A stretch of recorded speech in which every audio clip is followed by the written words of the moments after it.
Okay, episode 6 of Hirogaru Sky Pretty Cure. Hirogaru Sky Pretty Cure is just turning into a great season already. And so in this episode, Mashio goes back to school, but they also started off with having little flashbacks from the previous episodes from 5 to 1. And then back to the Futariwa reference in Sora's notebook. And it seems that Sora is writing this all down. And she talks with Mashio all the way to the school as they talk about schools in Skyland, Ellie-chan, and a bunch of other things. But when Sora gets there, she is stopped at the gate because she couldn't go into the school with Mashio. But during that scene, she was this inch inside the school near the gate. She didn't went into the classroom area with her or anything because the teacher was there. But still, literally, I don't know if it's standing by the gate still considered you're an outsider at schools like that in Japan. I don't know, or whatever. You know what I mean. But yeah, that's what happened. So Sora got upset that she couldn't go with Mashio to the school because she didn't attended the school at all, obviously. Really, you cannot walk onto school grounds if you do not attend the school. Danger hazard. And I know. But I won't say here because I think YouTube might block me or something like that. And it doesn't really matter for, this is not about Pretty Cure if I go on that route talking about it. But anyhow, Sora needed to, do something to, spend her time alone since she couldn't be with Mashio, so she decided to clean up the house and take care of Ellie. She also helped the Yo-Yo with some errands, but she was still bored without Mashio. And she also apologized to Yo-Yo for her rude behavior from the last episode. And Yo-Yo accepted the apology, saying some advice that gave Sora some courage about how she and noticing how she was missing Mashio being around. She then seems to send Sora on an errand to get some stuff, and she also calls someone on her phone, and I'm wondering, was she contacting Agiha because while Sora was on her errands, Agiha appeared. Though they didn't really mention that she called Agiha for this, whoever was on that phone, it had to be her, so I'm just gonna say that. And so Sora hanged out with Agiha, and Agiha gave her advice about saying her true feelings to Masho about her being lonely without her. And this gave Sora courage also when when Agiha put on some of the Pityholic makeup with Sora, she also mentioned how makeup's not just for making you look pretty, but it also gives you a little bit of courage. And so it actually did work on giving Sora that courage to be able to go and see Mashio after school. And also it feels that Mashio has the same feelings for Sora and goes to get to her as well. And on the way, as Sora rushes there, she has to help an old lady and stop a fight with two delinquents. And then Kabaton gets in the way by using some kind of cardboard destruction sign, saying there's kind of destruction here. But that was that the construction sign made of cardboard was way too big, and Sora could just run under it. That was his worst plan he ever did this far. That last plan, it was obvious. From Mashio's perspective, it was obvious, but still. This was his worst plan, and his last trap was an obvious trap that Sora didn't notice. And she also did not notice that one because she literally went past him and did not recognize Kabaton at all.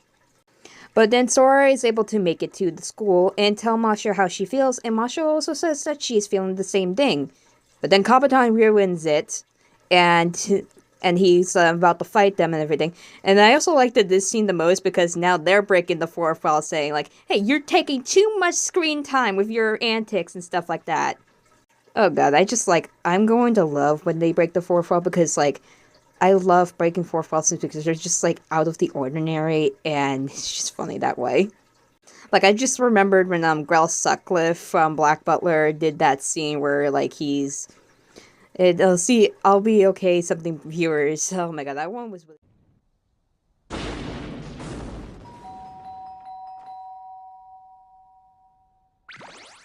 Don't worry, dear viewers. I shall await your kind letters. Yeah, that one was really funny. Like, I guess that was, like, kind of, like, the best thing that came out of Black Butler Season 2. And so, they fight as Sky in Prism. And so, what's my opinion on the transformation? Well, it's basic, and I've been, like, hearing from Twitter and stuff like that. Like, not a lot of people really like the, dual transformation of Prism and Sky yet. And I'm kind of wondering, maybe that's because, like, that's going to be, like, they're probably, like, what I hear, like, they're probably saving it for, like, the big, for, like, transformation with the other cures to make, like, an awesome transformation sequence. We'll see then when it comes to that. And I also saw, like, how they have, like, the sideboards or something like that come in and slide down. Like, there was one, like, Sky's side was on the left and right, and Prism was in, like, the middle and the right, too. So I'm guessing, like, when we have the other cures joining in for the dual transformation, they're going to take those slots in the middle and to the side, as, like, it was show with Prism and Sky during the scene. Sky and Prism go to fight the Ramberg that was made of, like, extraction hacked by Kapitan, and they are able to defeat it easily with Updraft shining. And Kapitan was, like, on these stilts because, like, the construction had made, like, smoke and dust appear.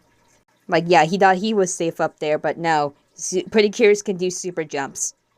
Once the Ramberg was defeated and Kapitan disappeared, Sora was able to continue to tell her true feelings to Mashio, and Mashio said the same thing.